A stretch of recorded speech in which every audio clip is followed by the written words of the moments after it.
É a gravidez inversa. Na gravidez, uma mulher que tem filho passa 9 meses com ele na barriga. E depois de 9 meses, o próprio corpo expulsa aquela criança. Mas o luto é uma gravidez inversa, porque no luto, pastor, enquanto a gravidez, a mulher gera dentro para jogar para fora. No luto nós vamos pegar as boas recordações de fora e vamos colocar dentro de nós, nas boas recordações daquela pessoa que foi. Só que a primeira fase do luto é a negação e o isolamento. A segunda fase do luto é a revolta. Tem pessoas que se revoltam contra Deus porque alguém partiu. E às vezes tem raiva de Deus. Esfriam na fé.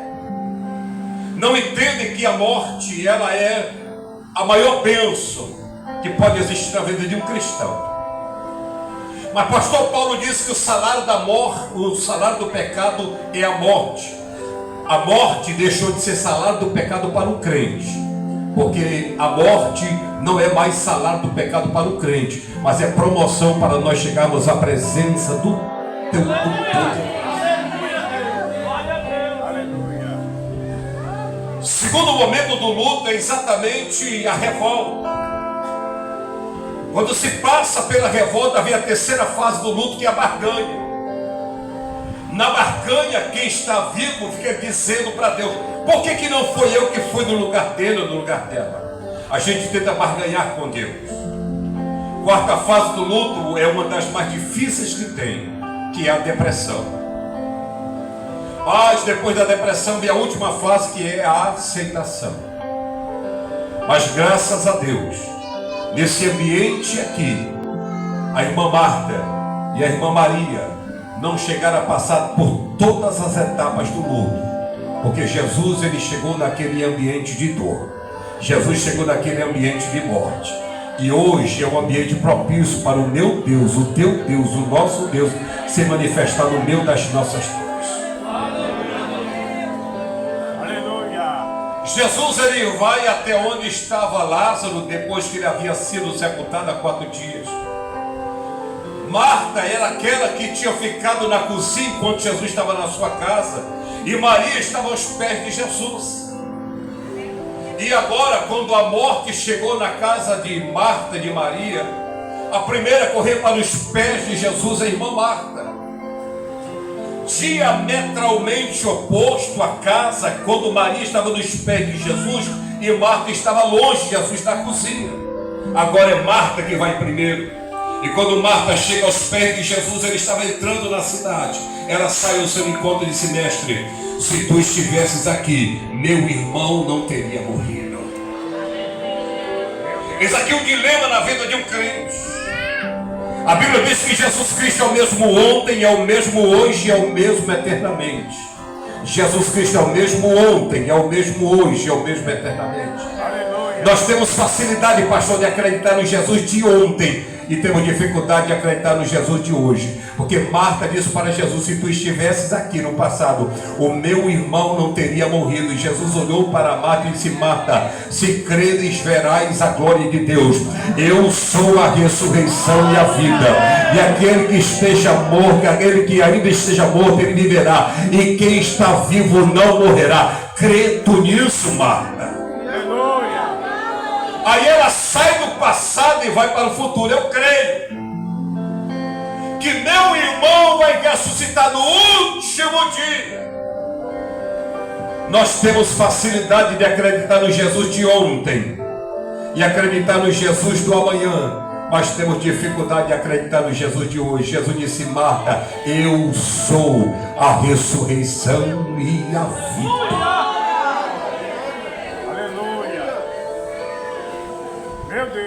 Ela creu tanto que ela sai correndo para casa. Jesus não entra naquele ambiente. Jesus está fora.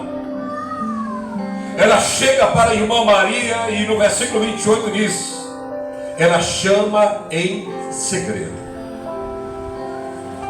A casa estava repleta de carpideiras, gente que foi alugada para chorar.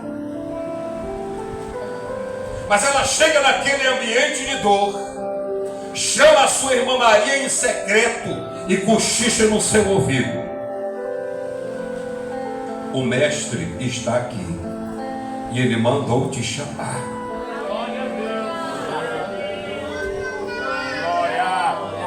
O mestre está aqui e ele manda te chamar.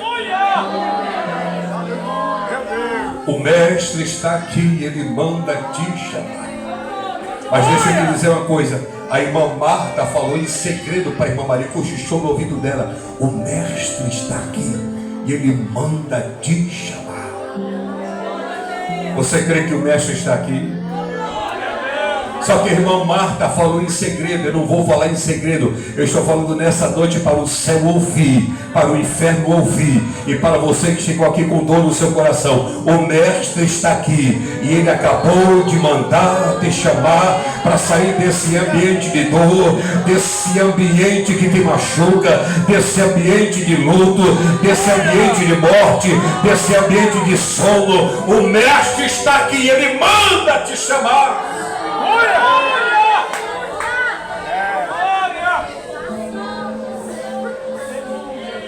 Tem segredo de Deus para você nessa noite. Talvez essa mensagem não seja uma mensagem para todos. Talvez aqui alguns do nosso meio vai desprezar essa mensagem, pastor Valdemar, porque essa mensagem não tem nada a ver comigo. Essa mensagem não está falando da minha necessidade. Preste atenção. Quando Jesus multiplicou pães e peixes, a Bíblia diz que a multidão comeu que se fartou. E sobrou pães e peixes, ele se guarda. Por que Jesus mandou guardar aqueles restos de pães e peixes? Olhe para mim, porque fome não só dá uma vez. Pastor, não entendi. Se essa comida não falar contigo, mas não despreza, não fica olhando o teu celular, não fica conversando com o teu irmão, guarda esse resto de comida, porque amanhã você pode precisar dessa mensagem. O mestre está aqui e ele manda te chamar. Não é porque é resto que não deixa de ser pão. O que Marta falou no ouvido de Maria, o mestre está aqui, ele manda te chamar. Eu venho aqui falar para todo mundo ouvir. O mestre está aqui e ele manda te chamar. Me chamar de onde, pastor? Me chamar para quê? Ele manda lhe chamar, porque você tem que sair dessa geografia em que você está, desse ambiente que você está. E que ambiente é esse, pastor? Ambiente de morte. Eu quero agora aqui abrir um parêntese, abrir um leque. Porque quando se fala de morte, o nosso foco é só pensar na morte física. Mas tem gente aqui que está experimentando a morte nos relacionamentos. Tem gente aqui que está experimentando morte nas suas emoções. Tem gente aqui que está experimentando morte na sua espiritualidade, porque o ser humano ele é formado de espírito, de alma e de corpo. E tem crente aqui, quem sabe, que um relatório pode estar por vir aí dizendo: você só terá tantos meses de vida. Mas eu venho aqui para te dizer: o mestre está aqui e ele manda te chamar desse ambiente que você está. Diz o texto aqui que ela ouvindo isso,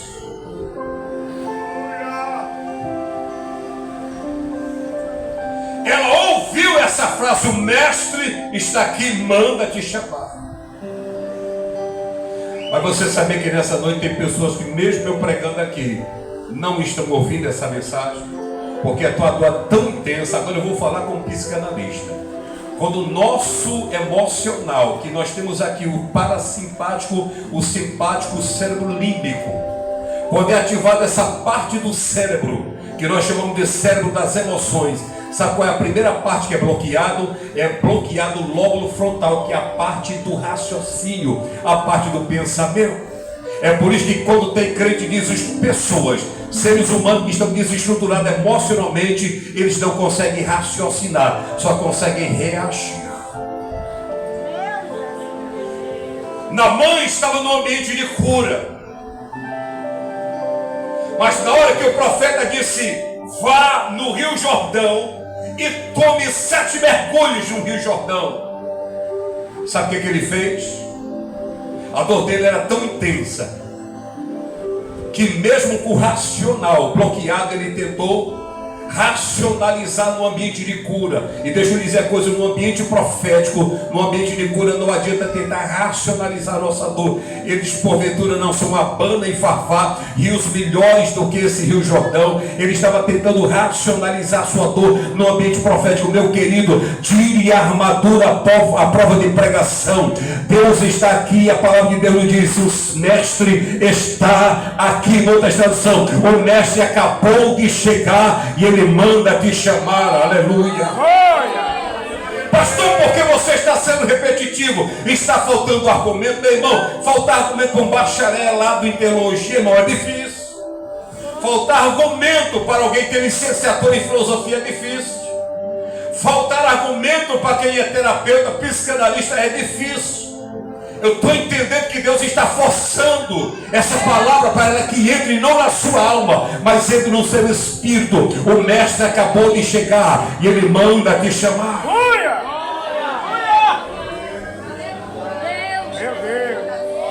Mas sabe por que Naamã não queria descer para o Rio Jordão para tomar banho? Eu já falei isso outras vezes. É porque para tomar banho naquele rio ele tinha que tirar a armadura. E tirar a armadura, sabe o que significava? Todo mundo ia ver que ele era cheio de feridas. E muitas vezes nós colocamos a armadura para que ninguém veja as nossas feridas emocionais. Paz do Senhor, irmão. Paz do Senhor, e aí? Está bem contigo? Está tudo bem, irmão. Vai bem com o teu marido? Está tudo bem. Vai bem com o teu filho? Está tudo bem. O que é isso, pastor? É crente que, por mais espiritual que apareça ser, ele não entendeu que ele é um ser humano e ser humano tem dor. Pastor, e pode crente cheio do Espírito Santo ter ansiedade e depressão? Crente cheio do Espírito Santo usa até óculos para pregar, meu querido. Não é porque você é crente batizado no Espírito Santo que você não tem dores na sua alma. Não é porque você fala em língua que não tem uma dor emocional latejando, pulsando aí na sua alma. Mas a palavra de Deus nessa noite diz: o mestre acabou de chegar e ele manda te chamar.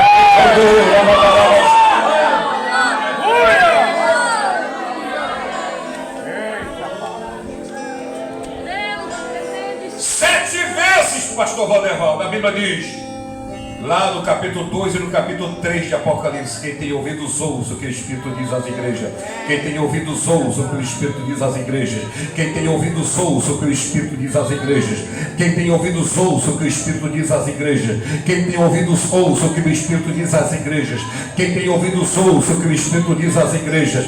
Quem tem ouvidos ouça o que o Espírito diz às igrejas. Preste atenção. 7 vezes a igreja está sentada ouvindo só o Espírito Santo falando e ela sentada ouvindo. Mas quando nós chegamos no capítulo 22, versículo 17 de Apocalipse, aquela que só estava sentada e ouvindo se levantou. Aí no capítulo 22, versículo 17 diz: o Espírito e a noiva dizem vem. A noiva não está mais sentada ouvindo, agora a noiva se levantou, despertou, deixou só de ouvir e agora está se levantando com o Espírito Santo. E a Bíblia diz: o Espírito e a noiva dizem vem. E quem tem sede venha, e quem quiser tome de graça da água da vida. Você sentar e ouvir, mas há um momento para você se levantar e proclamar. Versículo 29, ouvindo isso, sabe o que aconteceu? Ela se levantou. Isso que eu estou falando, sabe para que é? É para você se levantar nesse ambiente de morte. Morte das suas emoções, morte no seu casamento, morte no seu ministério, qualquer ambiente de morte. Deus fala nessa noite: o mestre acabou de chegar e ele manda te chamar. Ela ouviu e ela se levantou. Se levante hoje à noite desse ambiente de morte. Se levante essa noite desse ambiente de frustração. Hoje é noite de você se levantar desse ambiente. Mas por que ele não vem no meu ambiente? Tem hora que ele vai entrar no seu ambiente, mas tem hora que ele vai dizer: saia desse ambiente e venha até aqui. Mas eu estou tão doloroso, eu estou tão dolorido que eu não estou conseguindo nem me levantar desse ambiente. Preste atenção. Voe! Pastor, mas eu não posso voar. Então, se não pode voar, corra! mas eu não posso correr. Se você não pode voar, se você não pode correr, então anda! Pastor, eu não posso voar, eu não posso correr, eu não posso andar. Então, já que você não pode voar, você não pode correr, se você não pode andar, então rasteja, mas faça alguma coisa. Quem puder voe, quem puder corra, se não puder correr ande, se não puder andar rasteja, mas se levanta do ambiente que você está. O mestre acabou de chegar e ele manda te chamar, e ela ouvindo isso se levantou e foi ter com ele.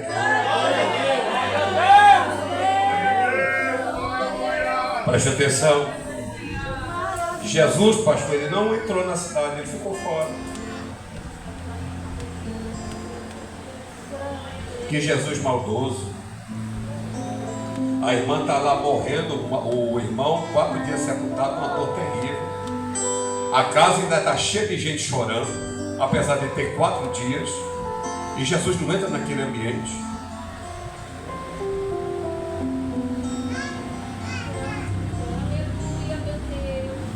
Preste atenção. Muita atenção nessa hora.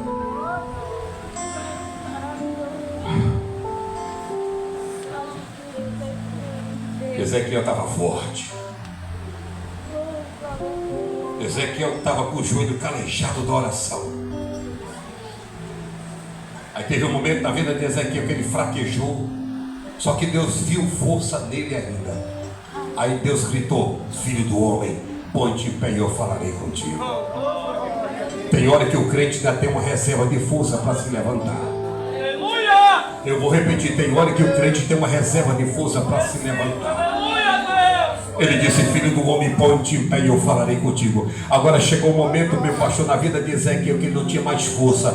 A reservazinha de força que ele tinha foi embora, se esvaiu. Aleluia, mas ele não ficou no chão. Quando o crente tem força, diz: você ainda tem força, se levante. Agora, quando a nossa reserva de energia espiritual vai, a Bíblia diz que o Espírito de Deus pegou Ezequiel pelos cabelos e levantou e suspendeu entre o céu e a terra. Pastor, eu não entendi. Quando o crente ainda tem uma reserva de azeite de Deus, você tem capacidade de se levantar para que você possa ouvir a minha voz. Mas quando o crente acabou a reserva, também não tem problema. Prostrado ele não vai ficar. O Espírito Santo vai pegar crente pelo cabelo e vai levantar, tirar da terra. O mestre acabou de chegar e ele manda te chamar. E ouvindo isso, ela levantou-se e foi ter com ele. Aleluia.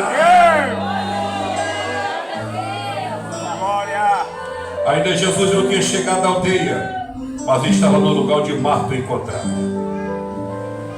Tem ambientes que Jesus ele marca só para conversar conosco em segredo. Mas deixa eu dizer uma coisa para você: sempre tem crente fofoqueiro.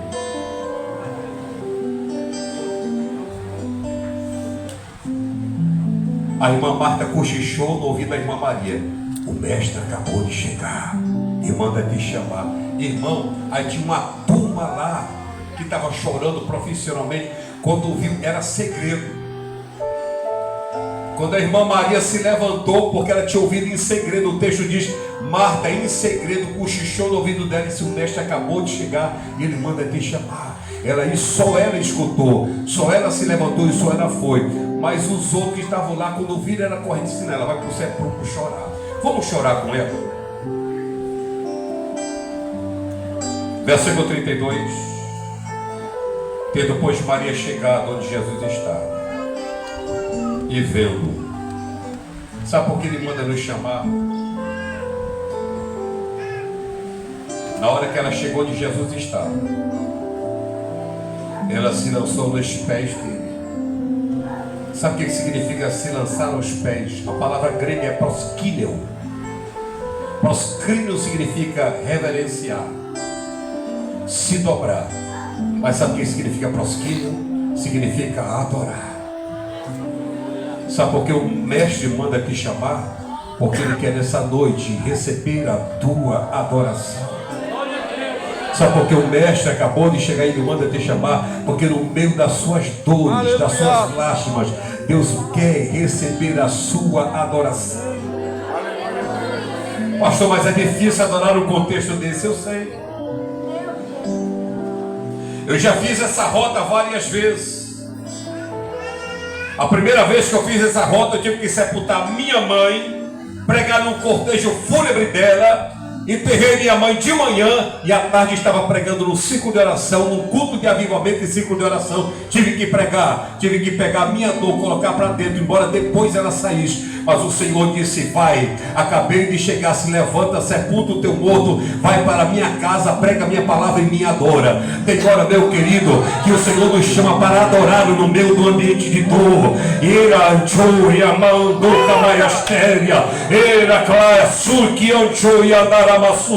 Deus está convidando alguns crentes aqui a adorar no ambiente de dor.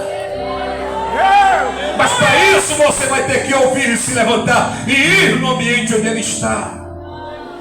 Agora olhe para mim. Antes de entrar no Santo dos Santos, antes de entrar no Santo dos Santos, tinha uma mesa feita de madeira de acácia revestida de ouro. E em cima dessa mesa tinha um vaso de ouro. E dentro desse vaso de ouro tinha uma resina, um molusco e tinha umas folhas: estoraque, cálpalo e onixa. Uma resina saía espontaneamente. E aquela resina que saía espontaneamente era colocada dentro do incensário. E ela liberava um perfume. Mas a outra folha tinha que ser triturada para poder se liberar perfume. E o molusco tinha que ser mergulhado no mar Mediterrâneo, lá nas profundezas, e tirar aquele molusco e colocar dentro do incensário. Preste atenção. Aquele incensário aparece diante do trono de Deus no livro do Apocalipse. Sabe o que significa? As orações dos santos. Eu acho que você não entendeu. Esse incensário está diante do trono de Deus. Meus queridos, não é só um ciclo de oração. As irmãs, os irmãos têm que entender que na hora que a igreja está de joelho dobrado, está sendo colocado cálbano, estoraque e onixa, e tem anjos pegando brasa de fogo, que lá no altar, em frente ao trono de Deus, tem um altar com brasa de fogo, e eles estão tirando, estão colocando, aleluia, e vai subindo a fumaça, que são as orações dos santos. Não é só joelho dobrado, é intercessão chegando diante do trono de Deus. Não é só oração na terra, é Deus se levantando do trono para aspirar como cheiro suave às suas narinas. Agora olhe para mim. Era uma resina que saía espontaneamente. Porque tem hora, olhe para mim, tem hora que a nossa adoração, pastor Vandervaldo, é espontânea.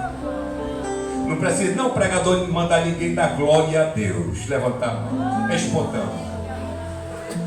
Tem hora que tem que ser um molusco, tem que mergulhar, e a adoração, além de ser espontânea, tem que ser uma adoração profunda. Não vale só esse negócio de dar glória a Deus, aleluia. Tem que ter choro também, quebrantamento no coração. Mas tem hora que é folha moída, triturada. Porque tem hora que os mais belos hinos e poesias, eles são escritos em tribulações. E as lindas melodias se ouviram na escuridão. E para quem está na escuridão, o Salmo 30, versículo 5, a parte B do versículo: o choro pode durar a noite toda, mas a alegria, ela vem ao amanhecer. O que você veio fazer aqui nessa noite? Ela se lançou aos pés dele. Sabe por que ele mandou te chamar? Porque ele quer receber a tua adoração. Mesmo com dor no coração, se lança nos pés dele hoje. Que daqui a pouco tem milagre de Deus para a sua vida. Eu estou no meio da pregação. Daqui a pouco tem milagre de Deus acontecendo no teu coração. Haverá milagre de Deus chegando na tua casa. Aquele que estava morto e você saiu, deixou morto espiritual lá, aleluia, você veio aqui na presença dele, mas Deus vai chegar lá com a providência. Aquele marido com o coração endurecido, aquele filho que está desviado, morto lá na sua casa, você chegou na presença dele porque ele mandou lhe chamar. Não foi o convite das irmãs do ciclo de oração que chegou na sua casa via o WhatsApp, não. Foi a palavra do mestre dizendo: acabei de chegar e eu estou mandando lhe chamar, porque tem milagre de Deus na sua vida hoje? Você crê? Ela adorou. Mas nessa hora ela abre a boca e parece que ela tinha recebido, olha para mim, o discurso repetido da irmã Marta.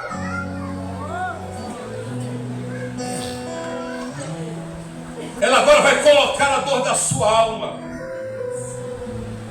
Eu sei que aqui no círculo de oração teve algumas orações que foram feitas em segredo, que muitos religiosos não estariam preparados para ouvir, porque iriam dizer: a irmã falando de tal, ela está brigando com Deus. Mas deixa eu dizer uma coisa. É por isso que eu oro primeiramente só eu, de 5h50 até 9 da manhã, eu estou em oração só eu e Deus. Porque tem coisas que eu vou falar para Deus que a minha esposa não pode ouvir, porque é um diálogo só entre eu e Deus.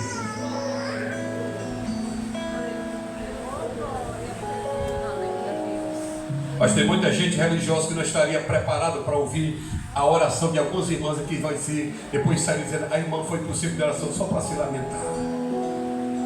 Deixa eu dizer uma coisa, tem uma irmã crente chamada Ana, que ela chegou lá na presença de Deus e ela começou a derramar a amargura da sua alma diante de Deus. Aí sabe o que Paulo disse? O Senhor nos assiste nas nossas fraquezas, porque não sabemos orar como convém, mas o mesmo Espírito intercede por nós com gemidos inexprimíveis. Ela chega para Jesus e disse: mestre, se tu estivesse aqui, meu irmão não teria morrido. Mas não foi só uma adoração, não foi só uma lamentação, porque lamentação também é oração. É dedicado um livro chamado Lamentações de Jeremias para ensinar para mim e para você que oração não é só maravilhoso Deus e eterno Pai. Tem hora que as nossas lamentações também se transformam em orações diante do trono de Deus. Mas sabe o que aconteceu no versículo 33? Ela chega primeiro em adoração, ela chega em segundo lugar em oração, mas ela chega também em terceiro lugar com choro. Ela está chorando. Quando Jesus pôs a viu chorar, e também chorando os judeus que com ela vinham, moveu-se em espírito e perturbou-se. Vamos dar uma paradinha aqui.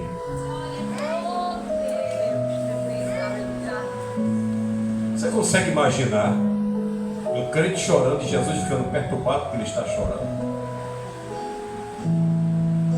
Eu vou repetir. Você consegue imaginar a cena? Um crente chorando e Jesus se perturbando porque ele está chorando. Sabe qual é a palavra mais dura que alguém pode dizer, mesmo com boas intenções, quando alguém está sepultando alguém? É dizer para essa pessoa: não chore.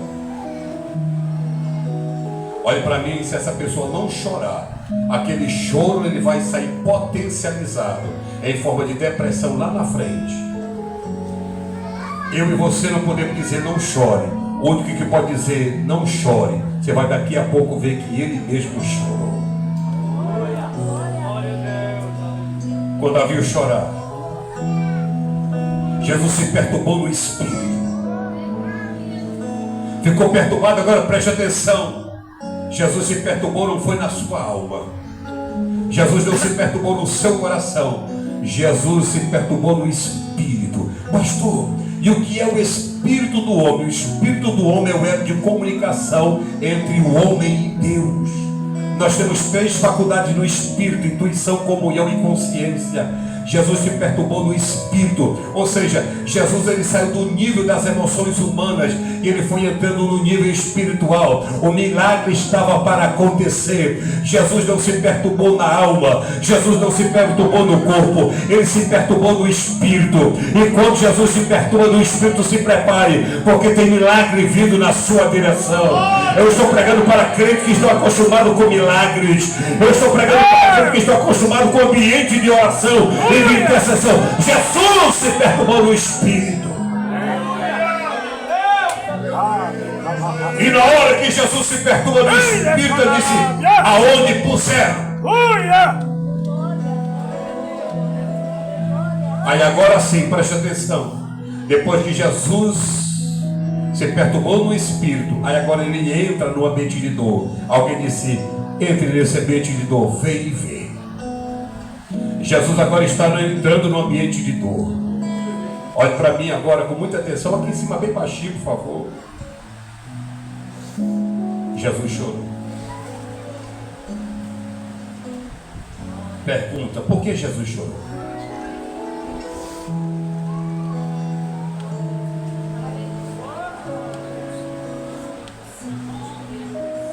Por que Jesus chorou?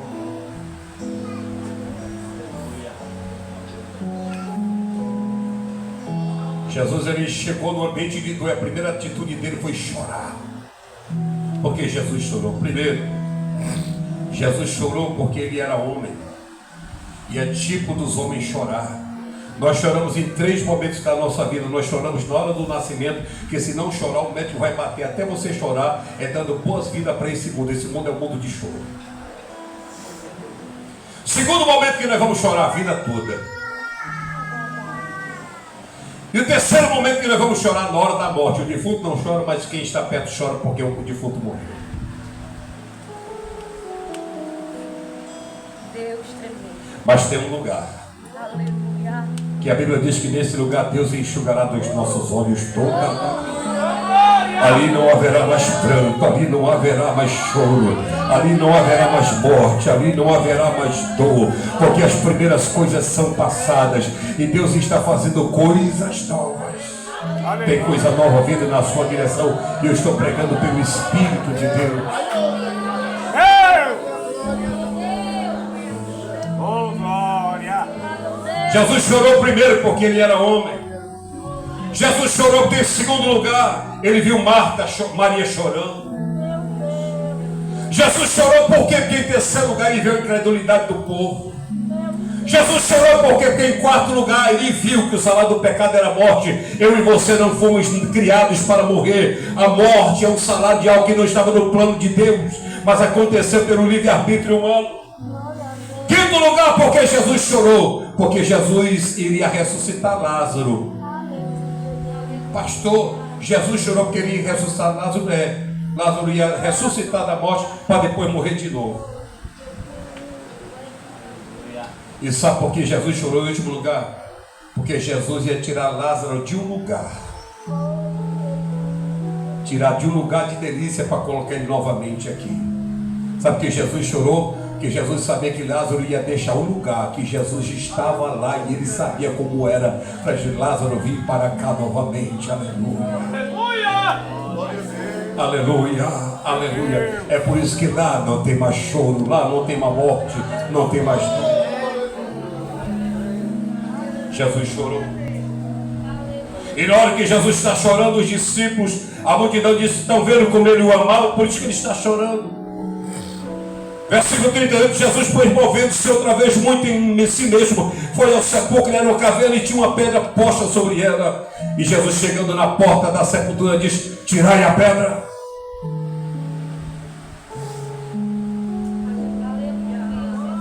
Tirai a pedra. Oh, aleluia.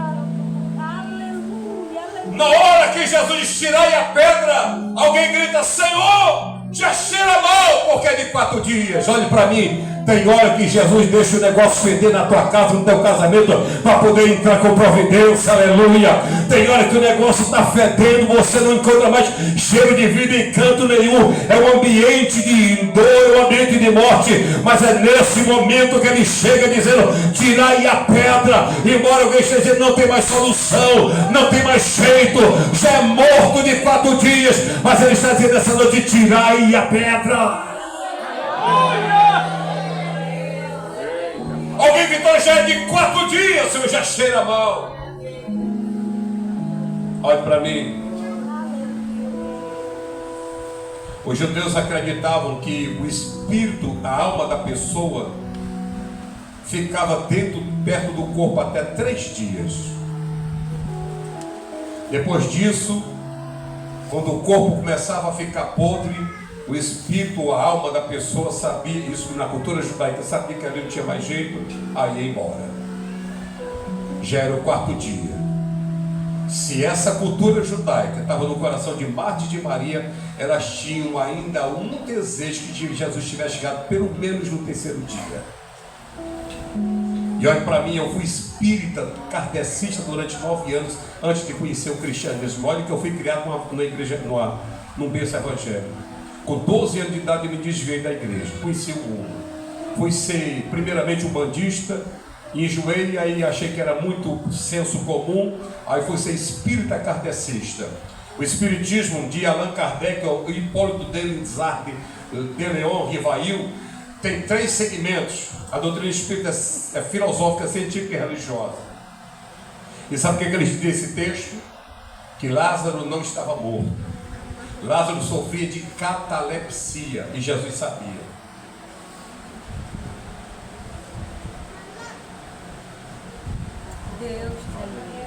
E eu evangelizei entre elas muito crente, dizendo: irmão, abra sua Bíblia aí, era desse jeito.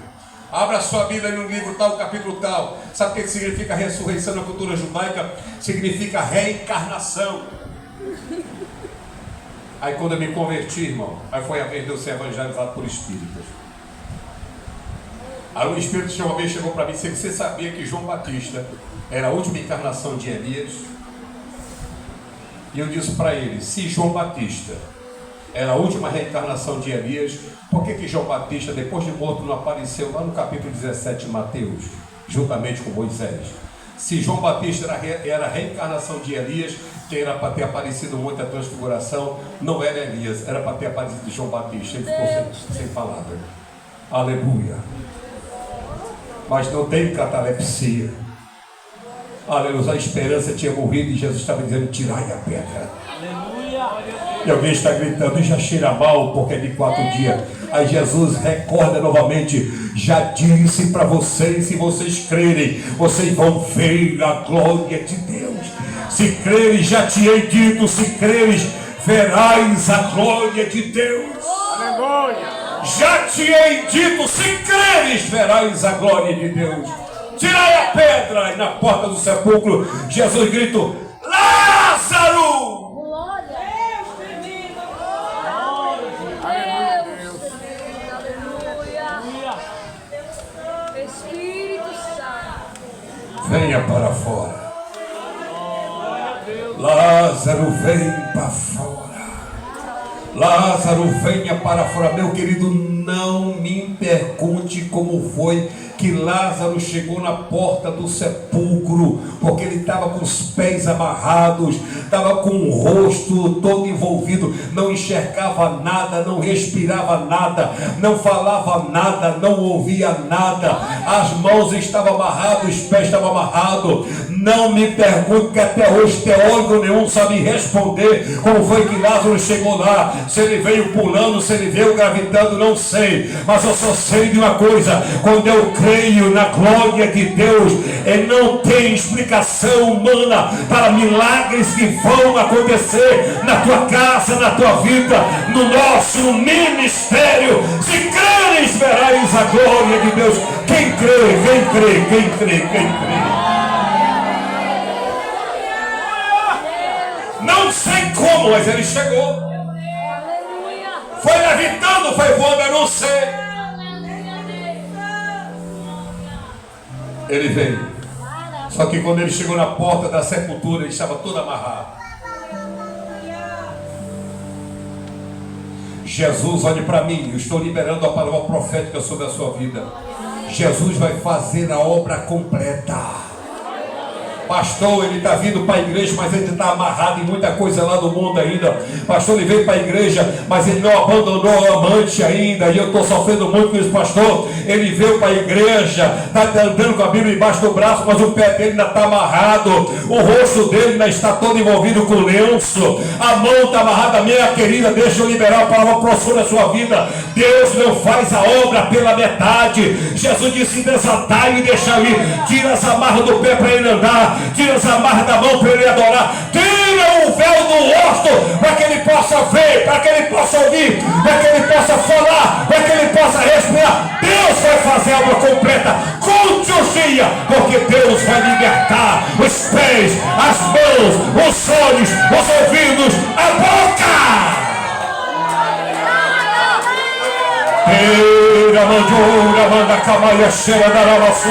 Quem crê, glorifica o Senhor. Quem crê que tu para um profeta nesta noite, o mestre acabou de chegar e ele